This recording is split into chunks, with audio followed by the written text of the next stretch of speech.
Hello दोस्तों, कैसे हैं आप लोग। उम्मीद कर रहा हूं सभी के अच्छे होंगे। आज की क्लास में हम लोग पढ़ेंगे तीसरा नंबर चैप्टर का नाम है वन्य प्राणी संसाधन। और ये चैप्टर आप सभी के लिए बहुत ही इंपॉर्टेंट होने वाला है। बहुत सारे क्वेश्चन ऐसे देखने के लिए मिलेंगे जो आपके एग्जाम में हूबहू यहीं से आया हुआ है। चाहे आप किसी भी गवर्नमेंट जॉब की तैयारी कर रहे हो या आपकी मैट्रिक की एग्जाम होने वाली है, दोनों के लिए इस चैप्टर को इतनी बेहतरीन तरीके से बता दूंगा कि आपकी एक भी क्वेश्चन यहां से नहीं छूटेगा। आइए शुरू करते हैं, चैप्टर को डिटेल से समझने की कोशिश करते हैं लोग। सबसे पहले आपके सामने जो स्क्रीन पर दिख रहा है चैप्टर का नाम, क्या नाम है भाई साहब? चैप्टर का नाम है वन्य प्राणी संसाधन। आप सभी को ऑलरेडी मैं कई बार बता चुका हूं कि ये चैप्टर का जो पीडीएफ आप सभी के सामने जो दिखता है ये स्कैनिंग करके लाया जाता है, इसीलिए थोड़ा सा क्वालिटी खराब दिखता है। वरना जो इसका पीडीएफ जो इंटरनेट से डाउनलोड कीजिएगा वो इतना गंदा है कि कुछ भी आपको नहीं दिखेगा। हालांकि टेंशन ना लीजिए, थोड़ी सी क्वालिटी बढ़ा के देख लीजिएगा। 360 480 जितना आपका एमबी होगा उसी हिसाब से जो है डाटा होगा, उसी हिसाब से देख लीजिएगा। लेकिन इसको डिटेल से समझिएगा, कोई भी दिक्कत आपको नहीं होगा। यहां लिखा हुआ है क्या? वन्य प्राणी संसाधन के बारे में जानना है। पिछली क्लास में मैंने संसाधन का मतलब समझाया था कि संसाधन का मतलब होता है दुनिया का कोई भी चीज जो आपके लिए उपयोगी है वो संसाधन है। तो आपके लिए वन भी उपयोगी है। कैसे? वन से सबसे बड़ा चीज ऑक्सीजन हमें मिल जाता है, उसके बाद लकड़ी मिलती है, बहुत सारी चीजें हमें वन से, औषधियां मतलब बहुत सारी चीजें हमें प्राप्त होती है वन से। दूसरा, वन्य प्राणी भी हमारे लिए संसाधन है।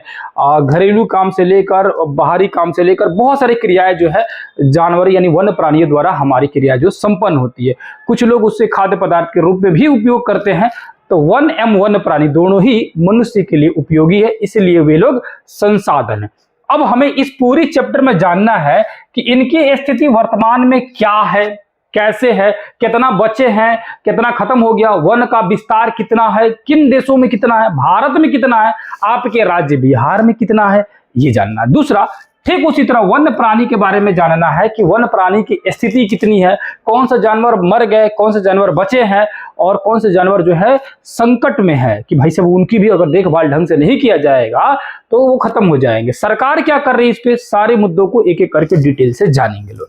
सबसे पहले यहां आएंगे लोग तो कह रहे हैं क्या कि दो तरह के वन होते हैं। एक होता है प्राकृतिक वन। क्या होता है? एक प्राकृतिक वन होता है जो किसी ने लगाया नहीं, अपने आप से नेचर ने उसको विकसित किया हुआ है, यानी कि अपने आप से प्रकृति ने उस जंगल को बनाया हुआ है, तो उसको बोलेंगे प्राकृतिक वन। दूसरा, कभी कभी किसी लोगों द्वारा भी वन लगाया जाता है। वन मतलब ढेर सारा पेड़ पौधा लगा दी, बड़ा सा बगीचा है, जंगल की तरह दिख रहा है, उसको बोलेंगे वानिकी। क्या बोलेंगे? वानिकी बोलेंगे। यानी इंसान द्वारा जब लगाया जाएगा, इंसान द्वारा जब वनों का विकसित किया जाएगा तो उसे क्या बोलेंगे भाई साहब? वानिकी बोलेंगे। मानव निर्मित वन वानिकी कहलाते हैं। क्या कहलाते हैं? वानिकी कहलाते हैं। सिंपल, दोनों में समझ आ गया, प्राकृतिक वन और वानिकी वन में समझ आ गया। आगे चलते लो, आगे समझते लो। यहां आ जाइए, यहां देखेंगे तो ये सब वन के जीव जंतु के बारे में दिया गया, जिसमें आप सभी पहचानते होंगे। अपने दोस्त के अनुसार इसका नामकरण कर दीजिएगा कि कौन दोस्त है, ये कौन दोस्त है, ये कौन दोस्त है। ठीक है, आगे आ जाइए। अब यहां लिखा हुआ कि खाद्य ऊर्जा, क्या लिखा भैया? Food energy. क्या लिखा हुआ? Food energy. एक फूड एनर्जी का प्रारंभिक स्रोत वनस्पति ही है। यानी कि हम जो भोजन कर रहे हैं, जिसे हमें ऊर्जा मिल रहा है, ये कहां से प्राप्त होता है? तो इसका शुरुआती जड़ देखेंगे। जैसे मान के चलो कि कोई लोग जो मांसाहारी है वो मांस खा रहे हैं, वो मांसाहारी जिस जीव को खा रहे हैं वो भी खाद्य पदार्थ ही खाता है। कौन से खाद्य पदार्थ? प्राकृतिक खाद्य पदार्थ, यानी पेड़ पौधे, उन सभी चीजों को ही खा रहा है, वो भी खा रहा है कि नहीं? मनुष्य भी पेड़ पौधे को ही खा रहा है। कैसे? जैसे हरी सब्जियां, जो चीजें आप ग्रहण कर रहे हो वो सब क्या है? वो सब वनस्पति है। कहने का मतलब क्या है? आपकी भोजन जिससे आपको ऊर्जा मिल रहा है, एनर्जी मिल रही है, ताकत मिल रही है, उसका अगर प्रारंभिक यानी शुरुआती स्रोत जानेंगे कि भैया वो कहां से मिलता है, हमें एनर्जी हमें कहां से प्राप्त होती है, तो वो है वनस्पति। यानी वनस्पति क्या है? आपकी खाद्य ऊर्जा है, फूड एनर्जी है, फूड एनर्जी है। बुझा गया? आगे चलिए, क्या है भैया? फूड एनर्जी है। आगे बढ़ते लो, यहां समझते हैं लोग, यहां समझिए। अब यहां लिखा हुआ है कि वन्य जीव संसाधन का प्रकार, कितना प्रकार है, और उसका वितरण। वितरण मतलब क्या होता है कि कहां कितना है, किस जगह पर कितना वन है, इतना ज्यादा, इतना कम या बहुत ही कम, इसके बारे में जानना है। तो कह रहे हैं क्या, भारत जो है, अपना प्यारा सा भारत जो है पूरी दुनिया में 10वें नंबर पे है। पूरी दुनिया में 10वें नंबर पे है वन के मामले में, यानी कि टॉप 10 में भारत तो आता है लेकिन 10वें नंबर पे आता है। तो ऊपर से 1 से लेकर 9 तक कौन है? 1 से लेकर 9 तक कोई ना कोई दूसरा देश होगा। तो 1 से लेकर 9 तक जानते हैं, 10वां नंबर अपना प्यारा सा भारत है। समझ आ गया? अब पहले जानिए कि भारत 10वें नंबर पे है, तो भारत में वन कितना है? 68 करोड़ हेक्टेयर। कितना भैया? 68 करोड़ हेक्टेयर। अब किसी किसी के दिमाग में आता होगा, है ना, दिमाग में आता होगा कि भैया हम हेक्टेयर नहीं जानते हैं, हेक्टेयर माने क्या होता है कि नहीं है? अमूमन बच्चे, अमूमन चाहे वो मैट्रिक वाले स्टूडेंट हो या बड़े जितने भी स्टूडेंट हो, ये सब क्या जानते हैं? तो क्या बोलते हैं उसको? धूर, काठा, बीघा। बीघा का नाम सब जानते हैं, 1 बीघा, 2 बीघा, 10 बीघा। खूब ही बीघा का नाम सब कौन जानता है? जमीन को अगर नापना हो ना, तो किसी भी बच्चा को हेक्टेयर में बोलिए, एकड़ में बोलिए, उतना नहीं समझ आएगा। बहुत सारे बच्चे समझ जाते हैं, लेकिन कुछ बच्चे जो है अगर बीघा बोलिएगा ना, सब कौन समझ जाएगा। बोलिएगा 10 बीघा हमारे यहाँ जमीन है, तो 10 बीघा, 2 बीघा जमीन है, 1 बीघा जमीन है, 10 कट्ठा है, 2 कट्ठा है, 10 दूर है, तो बीघा में लोग समझते हैं। अब अगर मैं इस चीज को अगर बीघा में बताऊं तो समझ आएगा कि नहीं समझ आएगा? आसानी से समझिएगा। अब समझिए, अगर 1 हेक्टेयर कहा जाए कि भैया कितना होता है, तो 10,000, कितना? 10,000 वर्ग मीटर होता है। कितना होता है? 10,000 वर्ग मीटर। 1 हेक्टेयर बराबर 10,000 वर्ग मीटर। अब फिर मैं वर्ग मीटर बता दिया, फिर कंफ्यूजन। इतना तो समझ गए होंगे कि 1 हेक्टेयर बराबर 10,000 वर्ग मीटर, लेकिन अब बीघा में बताता हूं। लगभग होता है 3.95 बीघा, यानी 4 बीघा भी मान सकते हैं, 4 बीघा भी मान सकते हैं। यानी कि 1 हेक्टेयर में 4 बीघा होता है, तो 68,000, कितना भैया? सॉरी, 68 करोड़, हजार नहीं करोड़ में है। 68 करोड़ हेक्टेयर को 4 से गुना कर दीजिएगा, उतना बीघा जमीन पर भारत में वन है। उतना बीघा जमीन पर क्या है? भारत में क्या है? वनों का विस्तार है। बुझा गया? भारत में वनों का विस्तार कितना है? यह है 10वां नंबर पे। पहला नंबर पर कौन सा देश है? तो पहला नंबर पे है रूस। फर्स्ट में कौन है? फर्स्ट में भैया रूस। कितना है? 809 करोड़ हेक्टेयर। वो 809 यानी 809 करोड़ हेक्टेयर जो है वन रूस में। देख रहे हैं भाई सभी, 68 करोड़ हेक्टेयर, 809 करोड़ हेक्टेयर। बाप रे, 100 गुना से भी ज्यादा का अंतर है।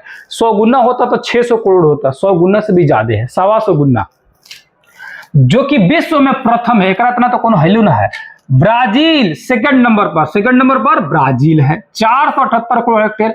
कनाडा तीसरे नंबर पर, संयुक्त राज्य अमेरिका चौथे नंबर पर, उसके बाद चीन 5वें नंबर पर, ऑस्ट्रेलिया 6ठे नंबर पर, कांगो गणराज्य, ठीक है, यहां पर ये 7वें नंबर पर है, इंडोनेशिया 8वें नंबर पे है, और पेरू देश 9वें नंबर पे है। सबका लिखा हुआ है आगे, वीडियो पॉज मारिएगा और फटाफट देखिएगा कि किसका कितना दिया गया। उसको मन करे तो याद कर सकते हैं, नहीं याद होगा तो एटलीस्ट ये जरूर याद रखिएगा। और किसको याद करना जरूरी है? चाइना को याद कर लीजिए। क्यों? क्योंकि अपना पड़ोसी देश है। तो भाई चाइना में कितना है, तो यहां ध्यान से देखिए, संयुक्त राज्य अमेरिका में 303 करोड़ हेक्टेयर है, और चीन में 197 करोड़ हेक्टेयर है। चीन में कितना है? 197 करोड़ हेक्टेयर। वहां पर उस एरिया में उतना जमीन पर जंगल है। उतना जमीन पर क्या है? जंगल है।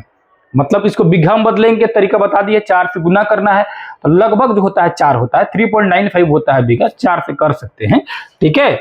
तो याद रखिएगा, चाइना जरूर याद रखिएगा, इसको याद रखना है। आगे आ जाइए। अब कह रहा है का, यहां क्या कह रहा है कि FAO यानी फूड एंड एग्रीकल्चर, अच्छा हमको लगा ये N है, एग्रीकल्चर ऑर्गेनाइजेशन, जो कि वानिकी जो रिपोर्ट जो है उसके अनुसार 1948 में 4 अरब हेक्टेयर वन क्षेत्र था। पहली बात, वानिकी रिपोर्ट यानी कि पूरी दुनिया में जंगल कितना है, इसका रिपोर्ट जारी कौन करता है? तो रिपोर्ट जारी करता है food and agriculture organisation, shortcut में FAO, food and agriculture organisation, FAO, ये जारी करता है कि पूरी दुनिया में जंगल कितना है। तो जब ये 1948 में जारी किया गया था तो बताया गया था कि 4 अरब वन है। कितना है? 4 अरब। ध्यान सुनिएगा, 1948 में 4 अरब, 1963 में घट गया 3.8 अरब, ठीक है। 1990 में 3.4, यानी 63 के बाद 90 में और ही घट गया, यहाँ 4 अरब, यहाँ 3 अरब 8 करोड़ यानी 3.8, यहाँ पर 1990 में 3.4 अरब, 2005 में किंतु इसमें सुधार आया। क्या आया? सुधार आया। और सुधार आया लगभग 1948 इतना पहुंच गया, यानी कि 3.952 यानी लगभग 4 अरब के करीब 1 पहुंच गया। अब क्वेश्चन कैसे बनेगा? क्वेश्चन कहेगा किस वर्ष वनों में वृद्धि देखने के लिए मिला पूरी दुनिया में, विश्व में किस वर्ष वनों में वृद्धि देखने के लिए मिलेगा? ऑप्शन कहेगा 1948, 1963, 1900 क्या क्या दिया भैया 1990, ऑप्शन नंबर डी 1900 क्या दिया है 1900 नहीं, अब आएगा 2005। क्वेश्चन पूछेगा पूरे विश्व में निम्न में से किस वर्ष वनों में वृद्धि देखने के लिए मिला? तो देखो यहां तो 4 अरब था, यहां 3.8 था, यहां 3.4 था, लेकिन यहां फिर बढ़ के 3.956 यानी कि वृद्धि यहां से घट रहा था, वृद्धि हुआ 2005 में, वृद्धि हुआ 2005 में, है कि नहीं है? क्वेश्चन पूछेगा, बना दीजिएगा बढ़िया से। कोई दिक्कत होगा तो जरूर कमेंट कर बताइएगा। क्लास बेहतर लगेगा तो बीच बीच में आप सभी जानते हैं, अच्छा लगे क्लास को तो शेयर कर दीजिएगा, जरूर शेयर कीजिएगा अपने दोस्तों, अपने दोस्त के ग्रुप में जो भी एग्जाम देने वाले या आपके छोटे भाई बहन होंगे जिनका मैट्रिक एग्जाम होगा या किसी गवर्नमेंट जॉब की तैयारी कर रहे होंगे, आपके लिए टॉपिक इंपॉर्टेंट होगा। तो जरूर सेशन को शेयर करना है, ग्रुप में भेजना है, कमेंट करके जरूर बताना है, अपनी सुझाव जरूर देना है, बेहतर लगे फिर भी कमेंट करना है, जो भी हो, अच्छा लगे बुरा लगे लेकिन कमेंट जरूर कीजिएगा, इतना कोशिश जरूर कीजिएगा, ठीक है? एक छोटी सी रिक्वेस्ट है, कमेंट जरूर कीजिएगा। आ गया जी। अब कह रहा है ये तो दुनिया का जान गया, दुनिया का जान गया आप। अब कह रहा है कि पूरी दुनिया में परसेंटेज के हिसाब से देखेंगे तो 30% वन है, 30% वन है। भारत में, अब भारत की रिपोर्ट देखते हैं, ये दुनिया का था 2001 में 19.27% भाग में वन था। ये कौन बताया था? तो FSI forest survey of India, forest survey of India FSI यानी भारत का जो वन रिपोर्ट जारी करता है, कौन करता है? FSI forest survey of India जारी करता है। ये कह रहा है का 2001 में रिपोर्ट जारी किया था तो बोला था कि 19.27 अपना यहाँ वन है, ठीक है? क्या है भैया? वन है। उसके बाद फिर बाद में बताया गया कि भैया वन जो है 20.55 हो चुका है, यानी वनों में थोड़ी सी वृद्धि देखने के लिए मिला। उसके बाद कह रहा है, यहां बता रहा है कि हम लोग वन की पता कैसे लगा लेते हैं लोग का, ज्यादा के एको पेड़ गिनते हैं लोग का कि यहाँ इतना पेड़, ये नापते हैं लोग का कि कितना वन है, कैसे पता चल जाता है कि मतलब भारत में कितना वन है, पूरी दुनिया में वन कैसे है, कैसे मालूम चलता है? तो मालूम करने का तरीका एक सैटेलाइट है। सैटेलाइट क्या होता है? सैटेलाइट को बोलते हैं मानव निर्मित उपग्रह, जो पृथ्वी के ऐसे चारों तरफ चक्कर लगाते रहता है, वहां से पूरा इमेज खींचता है। कैसे आप लोग मोबाइलों में देखते हैं रोड GPS रहता है, जिससे रोड खोजते लोग कि कितने घर जाना है, रोड दूरी देखते लो, सड़क देखते लो, है कि नहीं? उसी तरह सैटेलाइट से वन का रिपोर्ट भी जारी रहता है। कौन सा सैटेलाइट है? उपग्रह का नाम है लीस उपग्रह, LIS, लीस 3, एक सुदूर संवेदी उपग्रह, रिमोट सेंसिंग सैटेलाइट है, जिसके स्कैनर के साथ साथ कैमरा लगा रहता है। ये स्कैनिंग करता है कि कितने बड़ी जंगल है और कैमरा से फोटो भी खींच देता है, कैमरा लगा रहता है, जिससे क्या होता है कि इमरजेंसी से भारतीय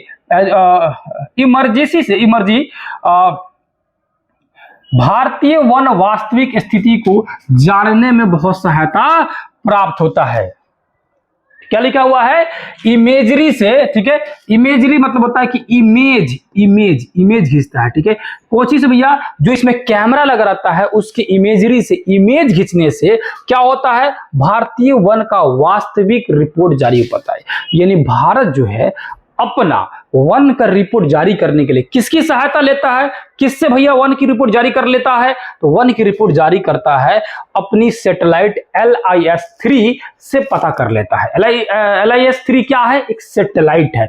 इससे ये क्या करता है? ये रिमोट सेंसिंग सैटेलाइट है, इसमें स्कैनर लगा रहता है और साथ साथ कैमरा लगा रहता है। कैमरा क्या करता है? इमेज खींचता है, इमेज खींचता है उस एरिया का, प्रॉपर एरिया का, और इमेज खींचने के बाद क्या करता है, वहां की स्थिति बताता है कितना वनों का विस्तार है, कितना दूर में वन फैला हुआ, उसके बाद रिपोर्ट जारी कर देता है। ठीक है, याद रखिएगा। ठीक है, या इमेजरी लिखा हुआ था, इमरजेंसी का क्या क्या बोल दिया। ठीक है, इसको ध्यान रखिएगा। आगे आ जाइए। 2005 में 67.71 हेक्टेयर था। ये बता रहा है कि उस समय कितना वन था, उतना हालांकि जानने की जरूरत नहीं है। कह रहा है कि फिलहाल में जो है 20.60 जो है वन है, लेकिन हालांकि ये रिपोर्ट जो है ओल्ड है। अभी देखेंगे तो 24% से ज्यादा, लगभग 24 पॉइंट लगभग जो है लगभग, ठीक है, लगभग जो है 24 समथिंग है, 24 से ज्यादा है अभी वर्तमान भारत में वन। लेकिन ये क्वेश्चन उस समय का है, तो उस हिसाब से 20.60 होगा। आगे आइए। कह रहा है कि भारत में अगर देखा जाए ना, तो पूर्वोत्तर भारत, पूर्वोत्तर किधर भैया, लीजिए ये बना दिया, ये होता है नॉर्थ, ये होता है साउथ दिशा, ये होता है वेस्ट दिशा, और ये होता है ईस्ट। तो पूर्व और उत्तर, यानी कि पूर्व उत्तर ये बीच में का एरिया, यानी कहने का मतलब क्या है, भारत का ये वाला क्षेत्र है, ये वाला अपना प्यारा सा नॉर्थ ईस्ट वाला एरिया। ठीक है, ये वाला एरिया यानी पूर्वोत्तर भारत, और साथ साथ मध्य प्रदेश यानी बीचों बीच वाला एरिया, ये वाला एरिया मध्य प्रदेश, यहां पर वनों के दृष्टि से काफी समृद्ध है। समृद्ध मतलब यहां जंगल जो है ढेर सारा है। जंगल कहां कहां, पूर्वोत्तर भारत में, और उसके बाद साथ ही साथ में मध्य प्रदेश में जंगल क्या है, ज्यादा है। याद रखिएगा। लगभग अंडमान निकोबार में जाइएगा तो वहां 90% एरिया, 90.3% एरिया वनों से भरा हुआ है। मान के चलो कि अंडमान निकोबार इतना बड़ा है अनुमानित, तो उसके इतना बड़े एरिया में 90% जो जगह है ना, 90.3% जो जगह है, वो जगह जो है वो क्या है, तो वन से घिरा हुआ है, वन है उस एरिया में। ठीक है, वन बहुत ज्यादा है। अब कह रहा है कि वृक्षों के घनत्व के आधार पर वनों को 5 वर्गों में रखा गया है। ध्यान समझिएगा, क्वेश्चन पूछ सकता है कि भाई वृक्षों को घनत्व के आधार पर कितने वर्गों में बांटा गया है।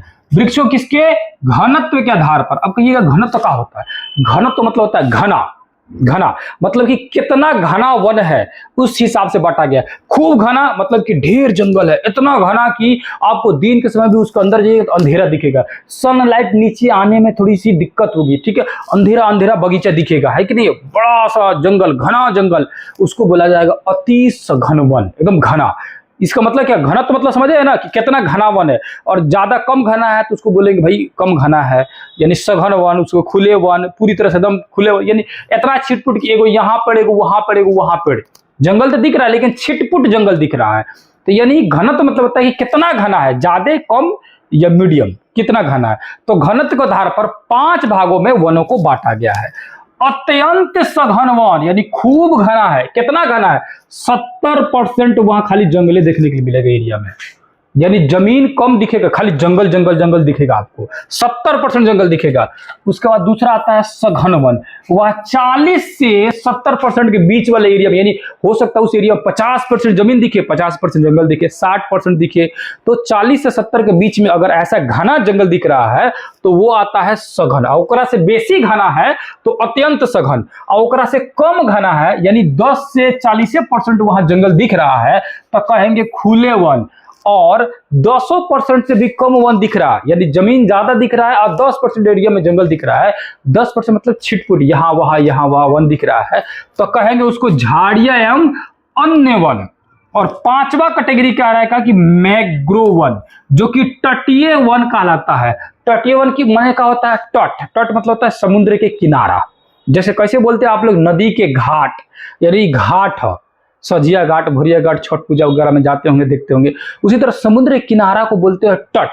तो जिस किनारे पर, समुद्र किनारे पर, उन तटीय भाग में जहां वन उगते हैं उसको बोला जाता है मैंग्रोव वन।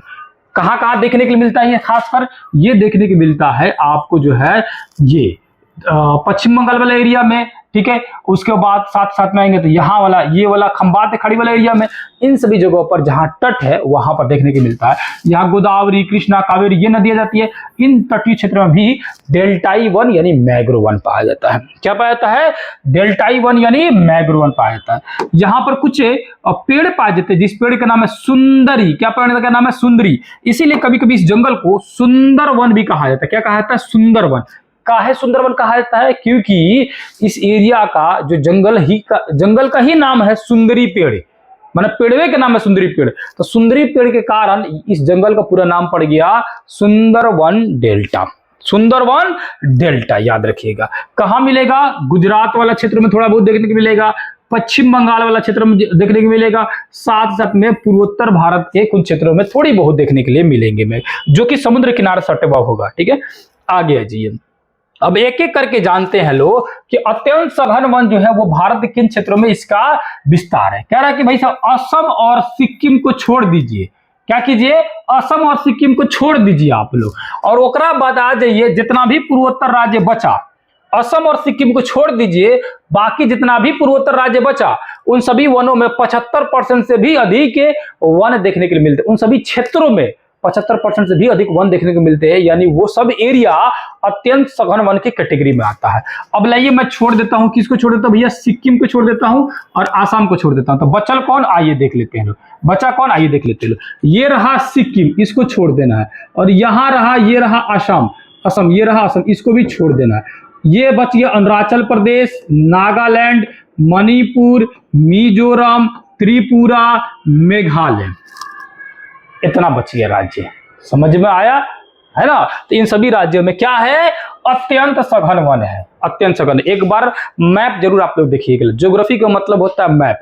जिन बच्चों को मैप दिमाग में फंसा, मतलब कि बैठा हुआ है ना, दिमाग में फंसा हुआ है मैप, मानचित्र, इतना याद रखिएगा, ज्योग्राफी 50% आप ऐसे ही जानेंगे बिना पढ़े हुए। सिर्फ मैप अगर जानते होंगे तो, मैप जानते होंगे, भारत का मैप दिमाग में छपा है, बिहार का मैप दिमाग में छपा हुआ है, और सोने पे सुहागा यानी कि और बेहतर की वर्ल्ड का मैप भी दिमाग में छपा हुआ है।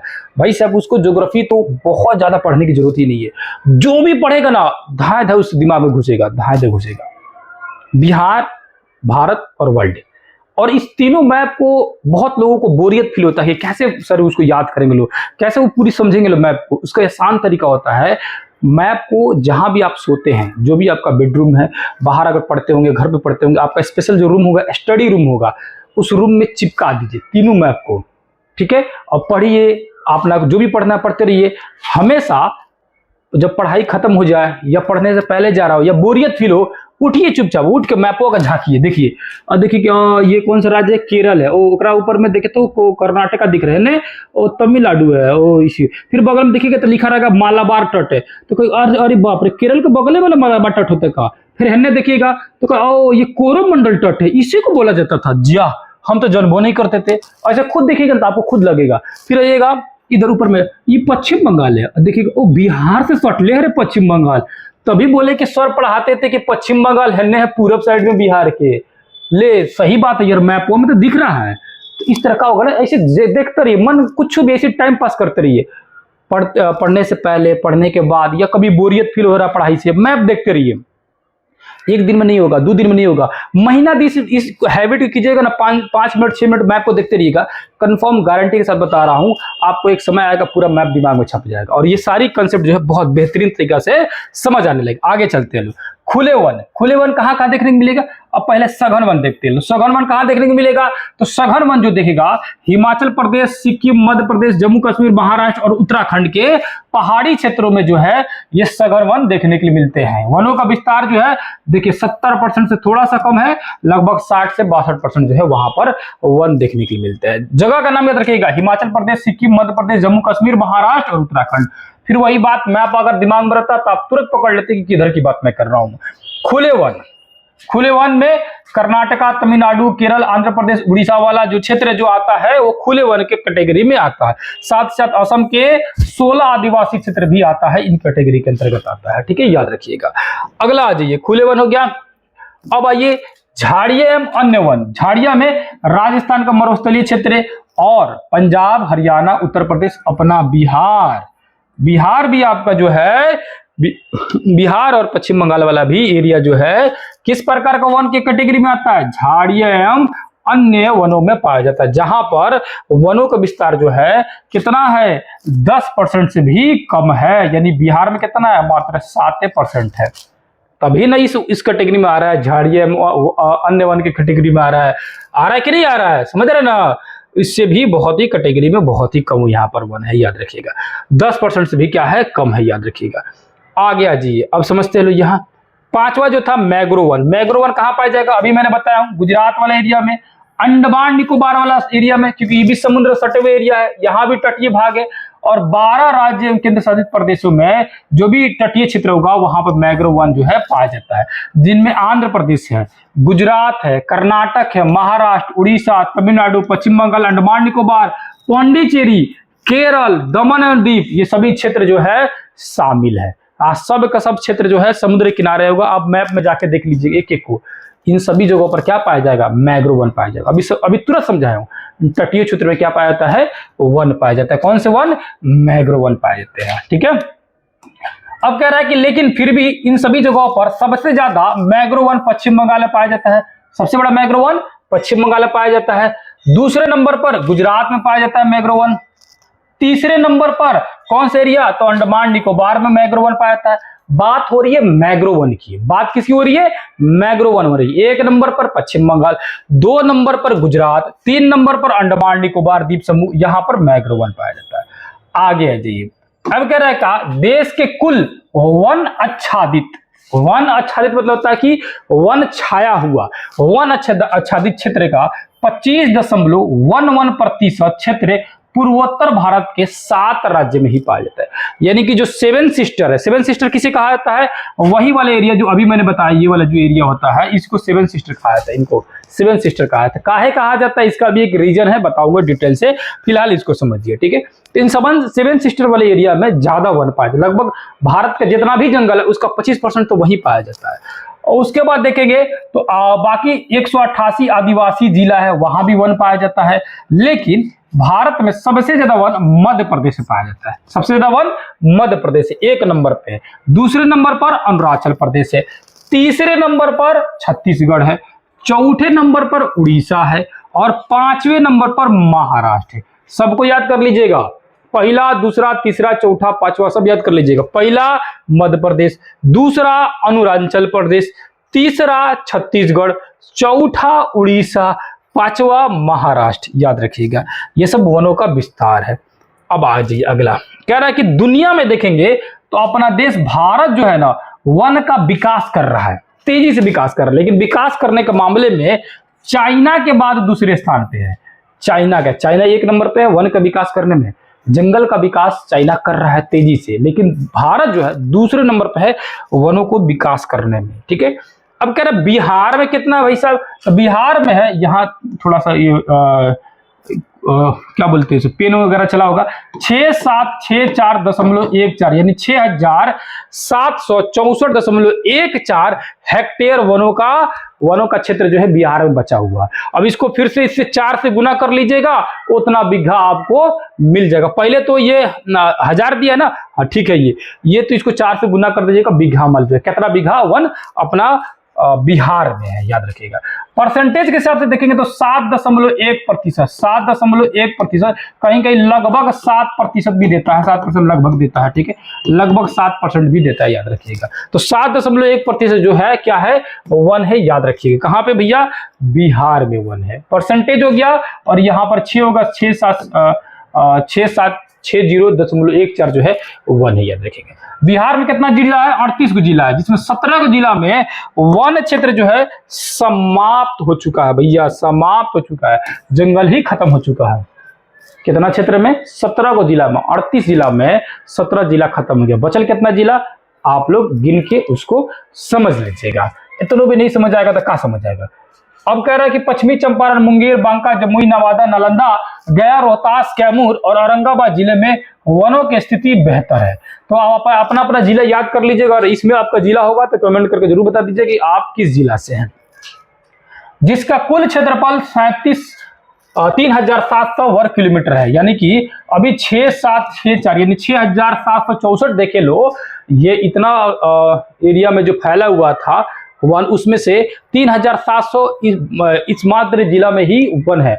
बाकी जो बच गया, बाकी सारे जिले जो है वहां विस्तारित है।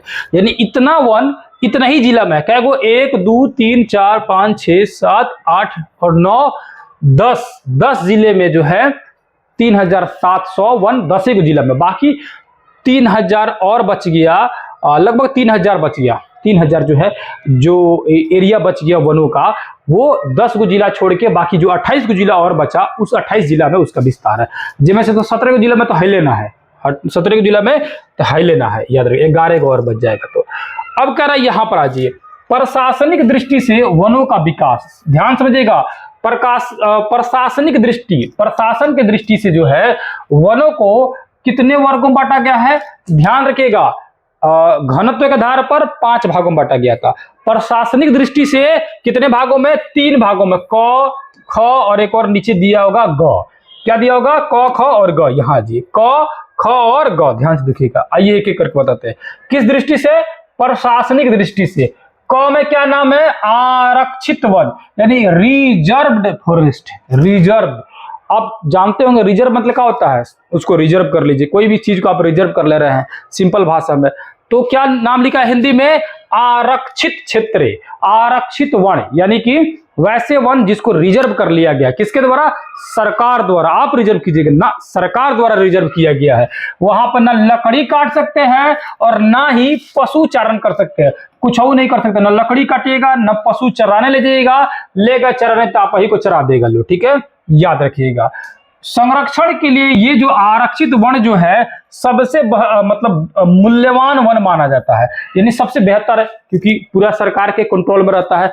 54% जो वन है ना, इसी तरह से आरक्षित रखा गया है। क्या रखा गया, आरक्षित रखा गया। दूसरा, रक्षित वन, यानी कि प्रोटेक्टेड फॉरेस्ट, प्रोटेक्टेड फॉरेस्ट, यानी कि सरकार उसको रिजर्व नहीं रखा लेकिन प्रोटेक्शन जरूर देता है, उस वनों में प्रोटेक्शन जरूर देता है, यानी सरकार अपने ही कंट्रोल में रखा हुआ है, प्रोटेक्शन में ही रखा हुआ है, लेकिन पूरी तरह से रिजर्व नहीं रखा है, बंद नहीं किया है। क्या छूट दिया है, तो लकड़ी काटने की छूट दिया है। कैसे लकड़ी, सूखा लकड़ी काटने के लिए दिया है।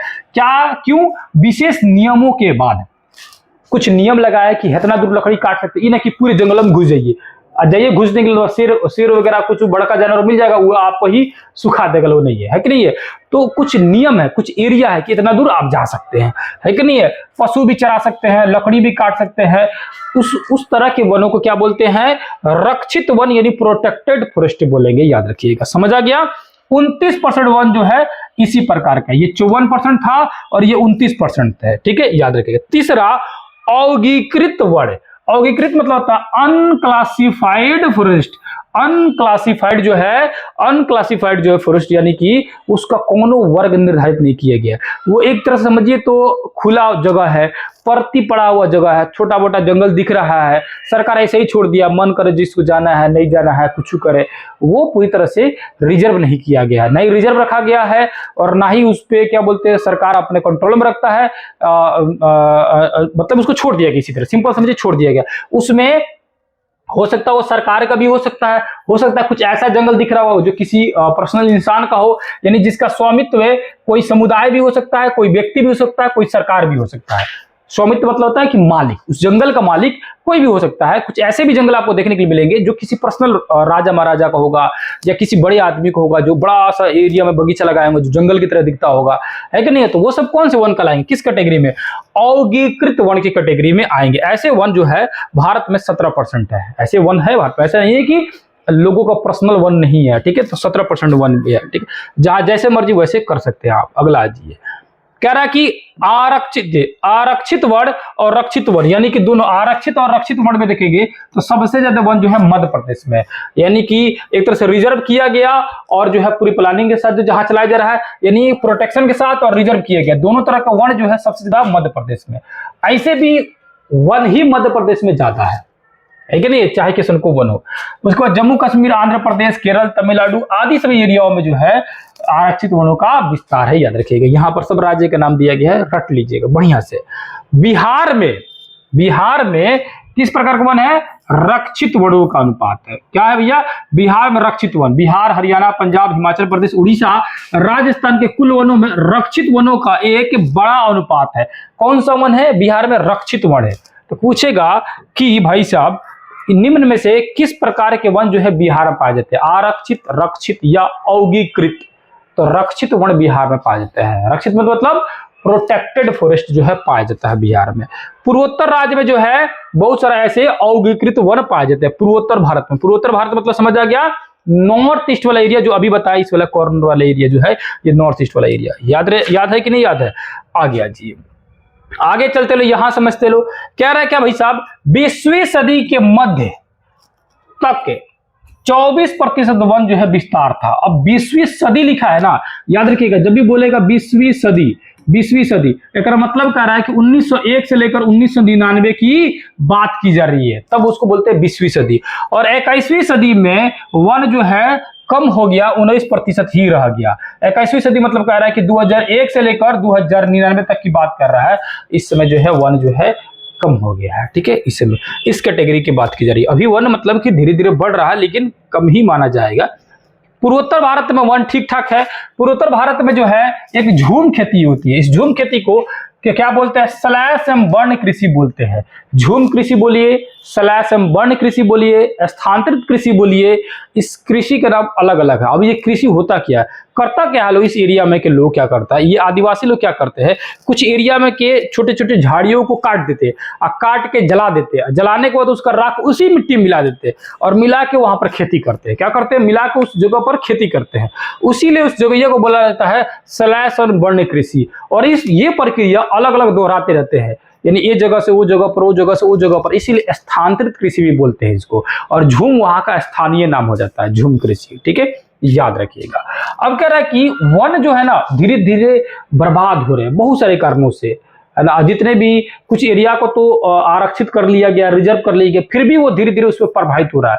जैसे पश्चिम बंगाल का एक टाइगर रिजर्व है। क्या है, पश्चिम बंगाल का एक टाइगर रिजर्व है, उसके बगल में डोला माइन का खनन हो रहा है। खनन मतलब धरती से खनिजों को निकाला जा रहा है, जिसके कारण जो है ये भारी खतरे में दिख रहा है। भारी खतरे में क्या है, दिख रहा है। कौन भैया, पश्चिम बंगाल का टाइगर रिजर्व। डोला माइन के खनन कारण ये भारी जो है खतरे में दिख रहा है। दूसरा, लोग जो है क्या है ना कि वृक्षारोपण नाम के बराबर करते हैं, वाणिज्य पैसे कमाने की दृष्टि से जो है एकल वृक्ष रोपण करते हैं। एकल वृक्ष रोपण मतलब क्या होता है, एक ऐसा प्रकार के जंगल लगाना, एक ऐसे प्रकार के पेड़ पौधे के लगाना जो भविष्य में जाके आपको उससे क्या हो, मतलब कि ज्यादा फायदा हो, है ना। आप जमीन के हिसाब से नहीं लगा रहे, आपने अपने मर्जी के हिसाब से पौधा लगा रहे हैं। एकल रोपण मतलब होता है ना, एक ही प्रकार के पौधे लगा रहे हैं, एक ही प्रकार के पौधे लगा रहे हैं। आप ही बताइए, आपको एक ही प्रकार के खाना दिया जाए, रोज एक ही प्रकार का खाना दिया जाए, तो आपको अच्छा लगेगा, नहीं लगेगा। उसी तरह अपनी जो प्यारी सी धरती है, उस धरती को पे क्या होता है कि पेड़ पौधे को बदल बदल के लगाइएगा ना, भिन्न भिन्न प्रकार के पेड़ लगाइएगा, तो पेड़ को हर तरह का पोषक तत्व मिलते रहता है। अब लोग क्या करते हैं ना, अलग अलग तरह के पेड़ पौधे नहीं लगाते हैं, एक ही प्रकार का लगाते। एक ट्रेंड चलता है कि भाई शीशो का पेड़ लगा दो, खाली शीशो, हर तरह शीशो, खाली शीशो के पेड़ देखिएगा। सागवान के पेड़ लगा दो, साल का पेड़ लगा दो, मतलब जिससे आगे चल के ढेर पैसा मिले। ये नहीं देखना कि मिट्टी बर्बाद हो रही है कि ना, ढेर पैसा मिले।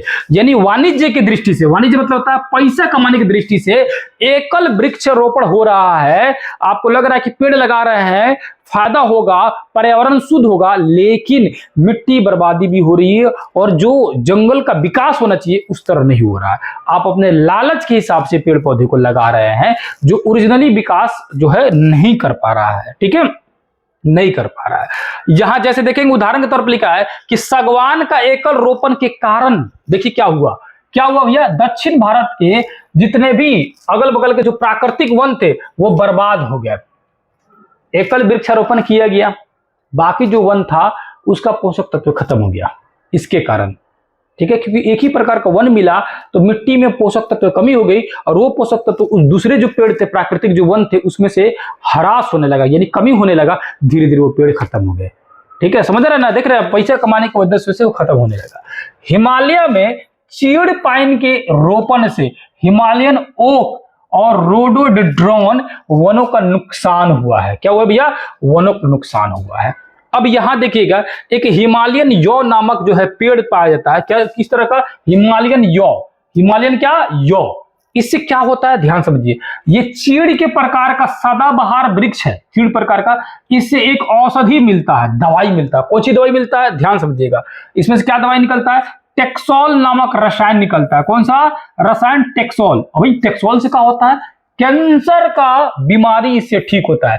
कैंसर की बीमारी में इसका उपयोग किया जाता है, किसका, टेक्सोल नामक रसायन का। किससे प्राप्त होता है, हिमालयन यौ से प्राप्त होता है, याद रखिएगा। विश्व में सबसे अधिक बिकने वाली कैंसर की दवाई इसी से बनाई जाती है। किस एरिया में भाई? हिमाचल प्रदेश और अरुणाचल प्रदेश वाला एरिया में। हिमाचल प्रदेश और अरुणाचल प्रदेश वाला एरिया में जो है यौ के हजारों पेड़ जो है अब धीरे धीरे समाप्त होते जा रहे हैं। यानी जो कैंसर की दवाई बनाता था जो पेड़, वो धीरे धीरे समाप्त होते जा रहा है। यहाँ जी कह रहे क्या आप जानते हैं हमारे देश में लगभग 81,000 वन्य प्राणी के उपजातियां पाई जाती है और 47,000 वनस्पति की उपजातियां पाई जाती है। वनस्पति की उपजातियों में से लगभग 15,000 भारतीय मूल की है। यानी भारत में 81,000 वन्य प्राणी है यानी जीव जंतु है और 47,000 पेड़ पौधे।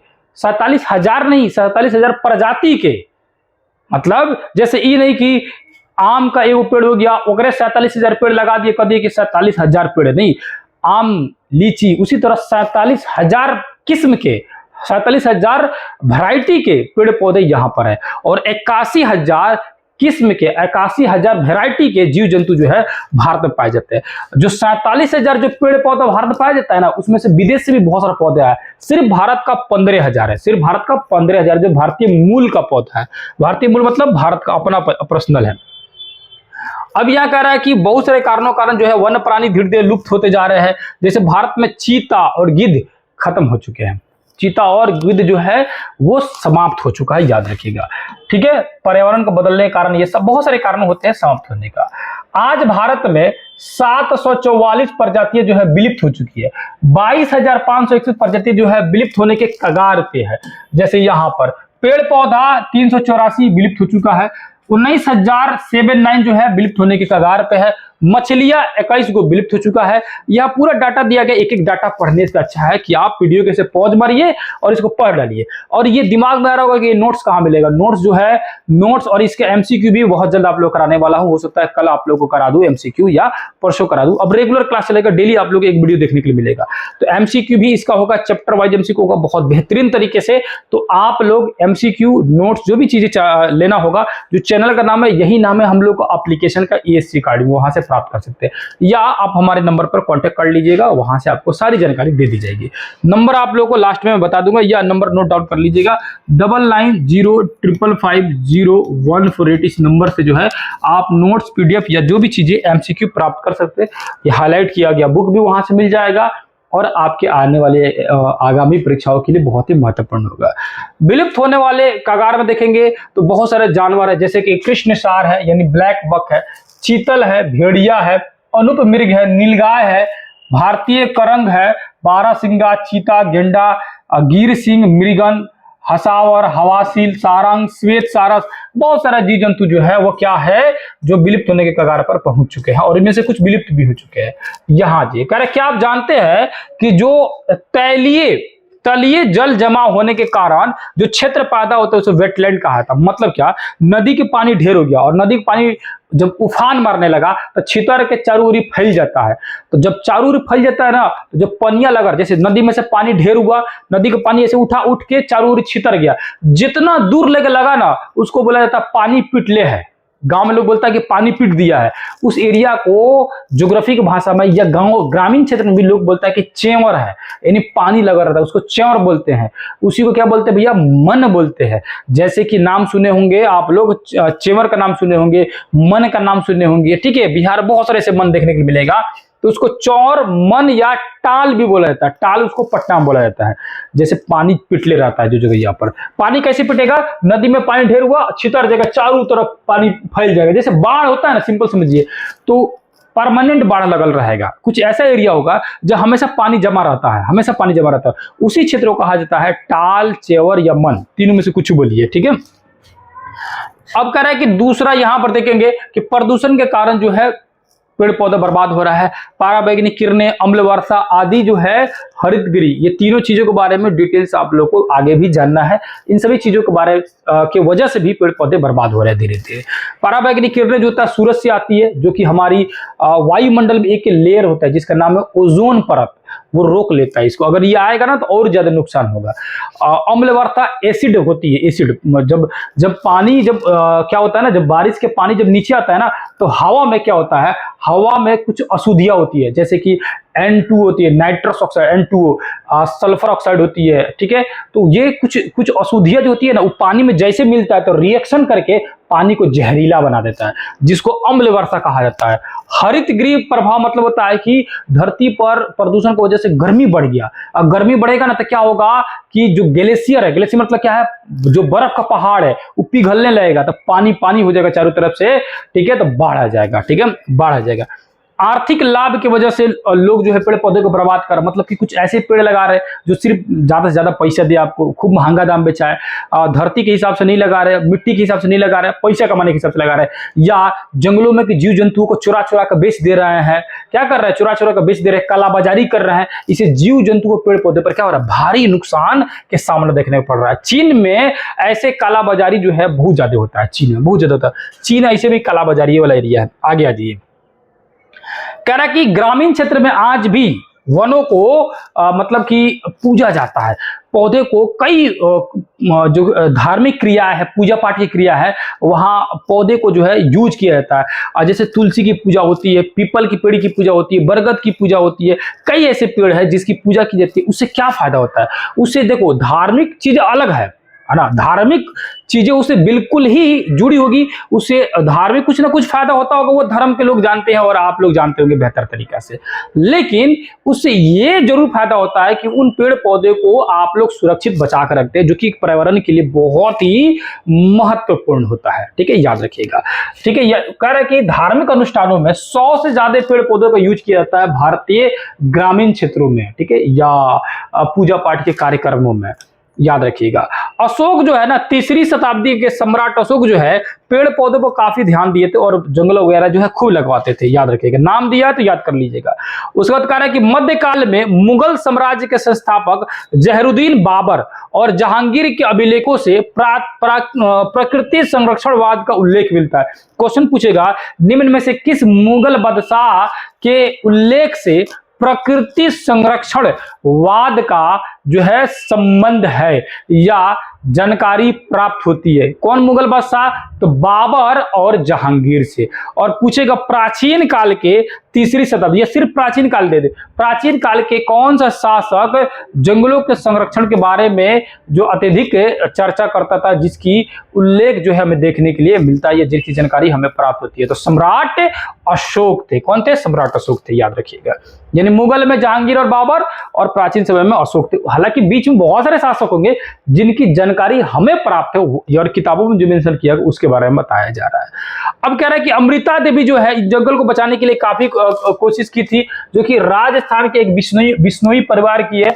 और हाल ही फिलहाल में आप लोग बिश्नोई समाज की कई ट्रेंड है, घटनाएं सुने होंगे, जिसमें लॉरेंस बिश्नोई के नाम सुने होंगे, जो सलमान खान और ये इनसे जो है विवाद चल रहा है, और इसी इसमें रीजन दिखाया गया। हालांकि उसमें जो है बहुत सारे लोगों ने बताया कि उसके अलग अलग रूप हैं, वाकई में संरक्षण की वजह से बदला लिया जा रहा है या कोई और मंशा है, वो विषय है सरकार का या मीडिया वालों का। हमारी बात यही है, बिश्नोई समाज पेड़ पौधे को क्या करते हैं, एक भगवान की दृष्टि से देखते हैं, जीव जंतुओं को पूजा करते हैं और इससे काफी प्यार लगाव रहता है। उसी परिवार की एक अमृता देवी थी, जो कि राजस्थान की ही है, मतलब थी, और उन्होंने भी पेड़ पौधों को बचाने के लिए काफी संघर्ष अपने जीवन में किया था, याद रखिएगा। ठीक है, क्या किया था? बहुत संघर्ष किया था। राजा जो है जंगल काटने के आदेश दे दिया था और इन्होंने पेड़ से लिपट लिया, कहा हम जंगल ना काटने देंगे। राजा जो है उस पूरे पेड़ मतलब इंसान सहित पेड़ को कटवा दिया, कई नरसंहार हुए, लोग मारे गए। बाद में राजा को जब ये संदेश मिला तो काफी दुख हुआ। बाद में जाना तो उस एरिया को ही आरक्षित घोषित कर, रिजर्व कर दिया कि भाई आपको वो कोनो इस एरिया को छूछा नहीं करेगा। ये अमृता देवी द्वारा जो है शुरू किया गया था, बहुत पहले की कहानी है। उसके बाद भारत भी समय समय पर वनों को बचाने के लिए कई कार्यक्रम किया, जैसे कि botanical survey of India BSI की स्थापना होती है कोलकाता में 1970 में। फिर उसके बाद FRI फॉरेस्ट वन अनुसंधान संस्थान, ठीक है, तो इसकी स्थापना हो रही है देहरादून में। उसके बाद जो है एक रेड डाटा बुक भी तैयार किया था, जहां लिखा जाता था कि कितने जीव जंतु बचे, कितने जीव जंतु जो खत्म हो गए, उसका जो है लिस्ट तैयार रहेगा, तब ना जानिएगा कि प्रोग्रेस हो रहा है कि प्रमोशन हो रहा है, डिमोशन हो रहा है, बर्बादी हो रहा है, कोची हो रहा है। ठीक है, तो रेड डाटा बुक में क्या रहता है? रेड डाटा बुक एक ऐसा बुक है जिसमें विलुप्त हो रहे या विलुप्त हो गए जीव जंतुओं का सूची तैयार किया जाता है। ठीक है, संकटग्रस्त जीव जंतु हो, विलुप्त हो रहे जीव जंतु हो, जो भी जीव जंतु हो, उनके एक डाटा तैयार किया जाता है, याद रखिएगा। और पेड़ पौधे को भी उसी तरह रखा जाता है, जैसे रेयर प्लांट जो कि खुद कुछ अद्भुत पेड़ पौधे हैं जिनको बचाना बहुत जरूरी है, उनको भी लिस्ट बना के रखा जाता है। उस बुक को कहा जाता है ग्रीन बुक, पेड़ पौधे से रिलेटेड ग्रीन बुक कहा जाता है, याद रखिएगा। अब यहां पर आइएगा तो लिखा हुआ है क्या? विलुप्त होने वाले खतरों को अवगत किया जाता है किस में? रेड डाटा वाला बुक में, कि कौन सा जानवर खत्म होने के कगार पहुंच गया है, कौन सा संकट ग्रस्त है, किस पे चेतावनी दी जाती है कि भाई किसको जानना जरूरी है, यही सब मतलब बताया जाता है। यानी इस बुक के बारे में आपको डिटेल से समझा दिया आप लोग, उम्मीद है समझे होंगे। अब यहां ये कह रहा है क्या? संकटग्रस्त प्रजातियों को संरक्षण एवं संवर्धन की दिशा में कार्य कर रही एक महत्वपूर्ण अंतर्राष्ट्रीय संस्था, ठीक है, कौन संस्था है? तो विश्व संरक्षण संघ, वर्ल्ड कंजर्वेशन यूनियन। ठीक है, ये जो है वर्ल्ड संरक्षण संघ जो है ये वनों को, जीव जंतु को बचाने के लिए कर रही है। इन संस्था के विभिन्न प्रकार के पौधे और प्राणियों को, प्राणी जातियों को चिन्हित कर निम्नलिखित श्रेणियों में विभाजित किया गया। यानी जो संरक्षण की दृष्टि से पेड़ पौधे को जो है 1, 2 और 3 कैटेगरी, 4 कैटेगरी और 5, 6 कैटेगरी में बांटा गया है। कितने कैटेगरी में? संरक्षण दृष्टि से 6 कैटेगरी में बांटा गया। यहां आइए, जीव जंतुओं और पेड़ पौधों को 6 कैटेगरी में बांटा गया। किस दृष्टि से? संरक्षण की दृष्टि से। विश्व संरक्षण संघ ने 6 कैटेगरी में बांटा। पहला कैटेगरी सामान्य जातियां यानी जनरल जो जाति, जो कि सभी पेड़ पौधे जीव जंतु हो। संकटग्रस्त जाति वाले, जिसमें जो है नाम दिया गया कौन कौन है? काला हिरन है, मगरमच्छ है, भारतीय जंगली गधा है, गेंडा है, पूछ वाला बंदर है, संगाई मणिपुरी हिरण है। ये सभी जो जीव जंतु जो है वो संकटग्रस्त जंतु है। ठीक है, उसके बाद सुभेद जाति में उसको रखा गया है जो कि जो है एक तरह से जिनकी संख्या घट रही है। क्या रही है? जिनकी संख्या घट रही है, उसको ध्यान नहीं दिया गया तो वो संकटग्रस्त में वो भी पहुंच जाएगा, जैसे नील भेड़, एशियाई हाथी और गंगा की डॉल्फिन।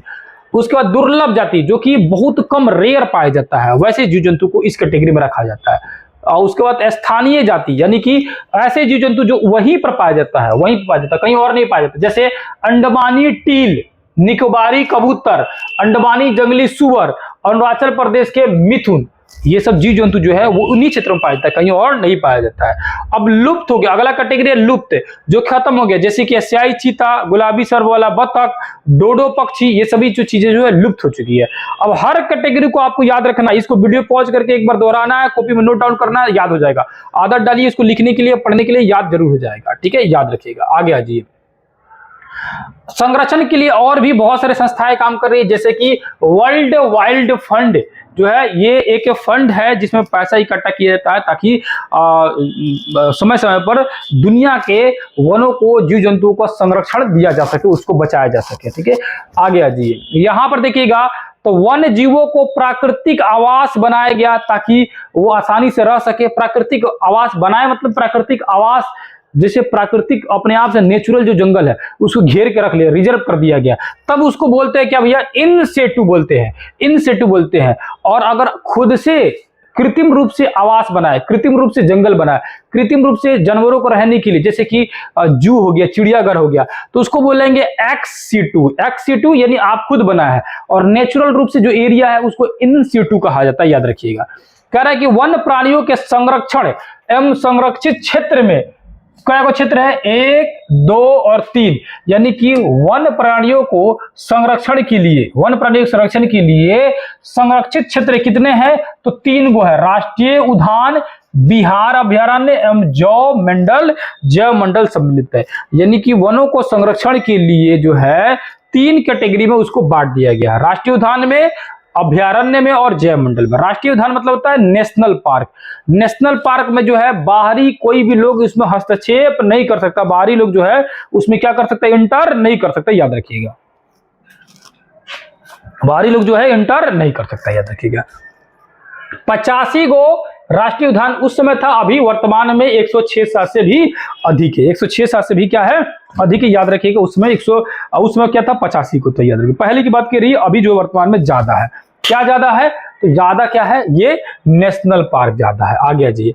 उसके बाद कह रहा है कि सेंचुरी यानी कि अभयारण्य जो है इस सभी एरिया में जो है कुछ एरियाओं में मछली मारने का, कुछ कार्य करने का सरकार अनुमति दे देता है।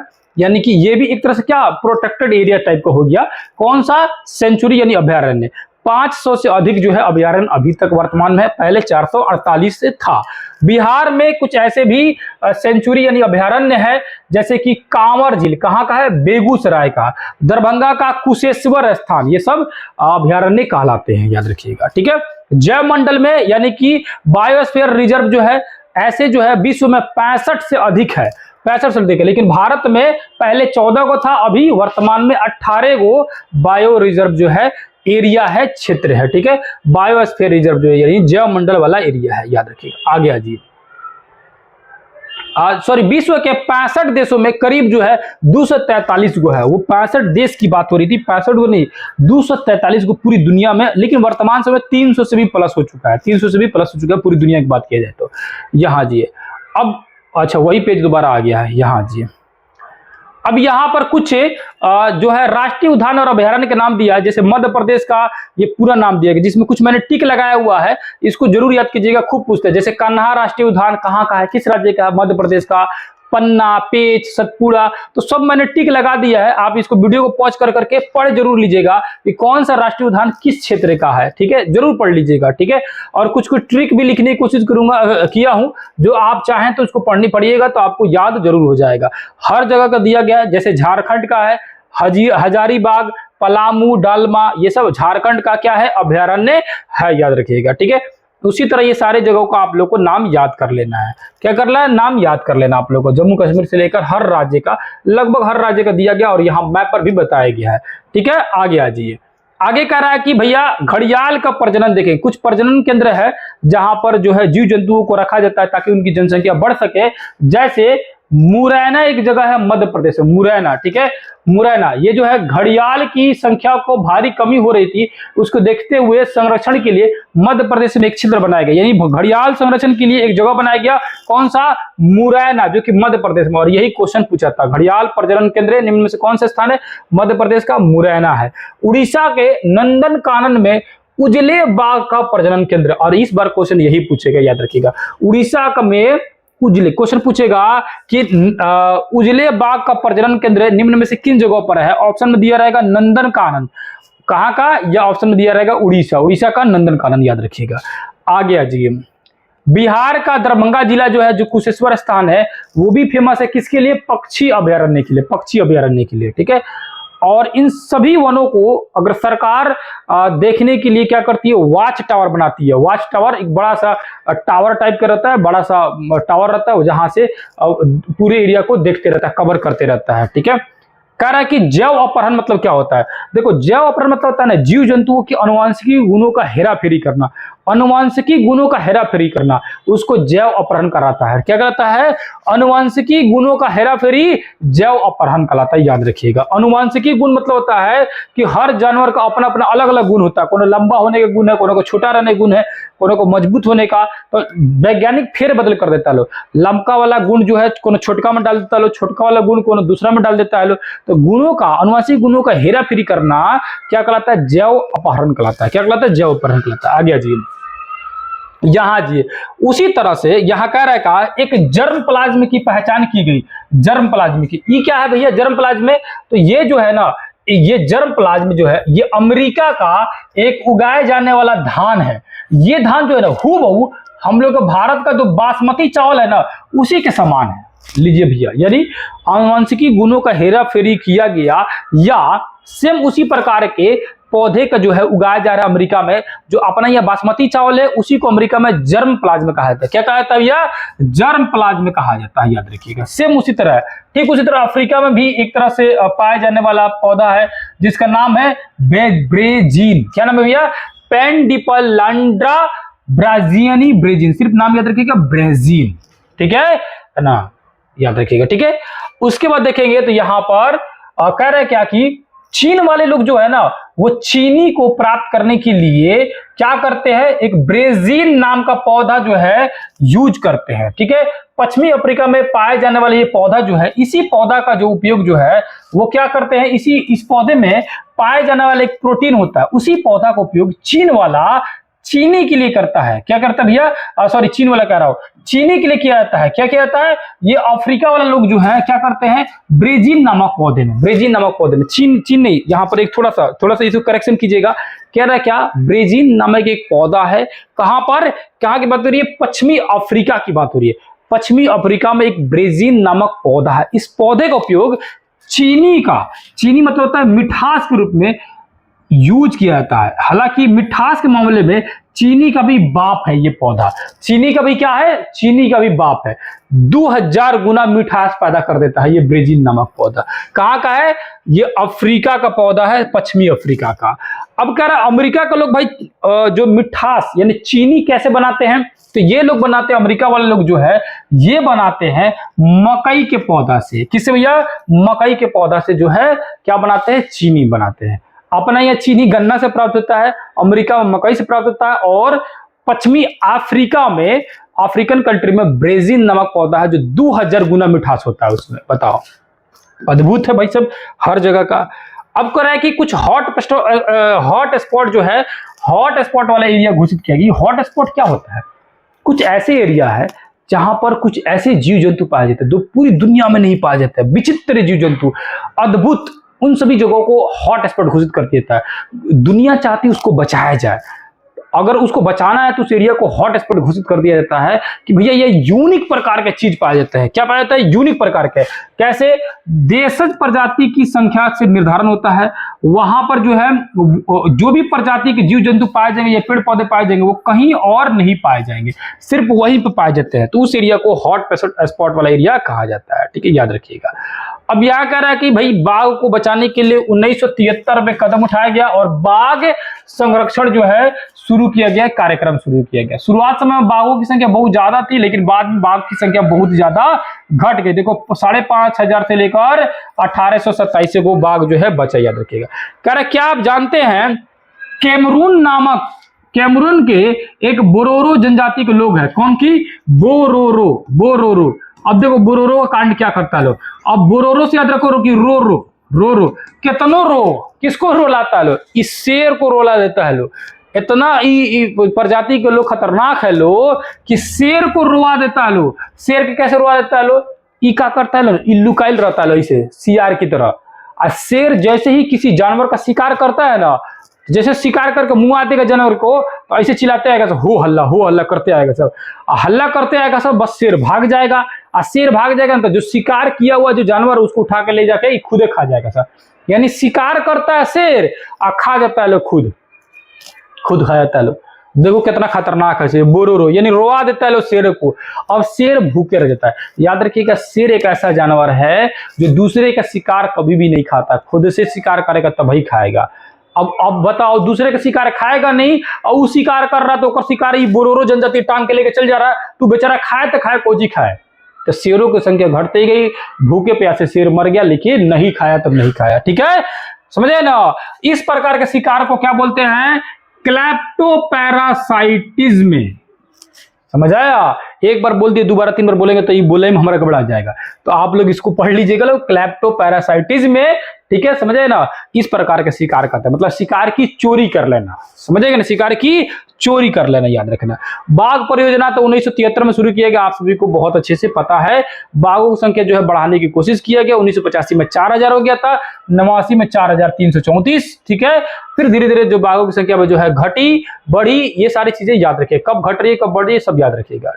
अब कह रहे हैं कुछ जो है उद्यान भी है, राष्ट्रीय उद्यान भी है, जैसे कि अरुणाचल प्रदेश में जिम कार्बेट राष्ट्रीय उद्यान है, पश्चिम बंगाल में सुंदरवन राष्ट्रीय उद्यान है, मध्य प्रदेश में बांधवगढ़ राष्ट्रीय उद्यान है, राजस्थान में सरिस्का है, असम में मानस है।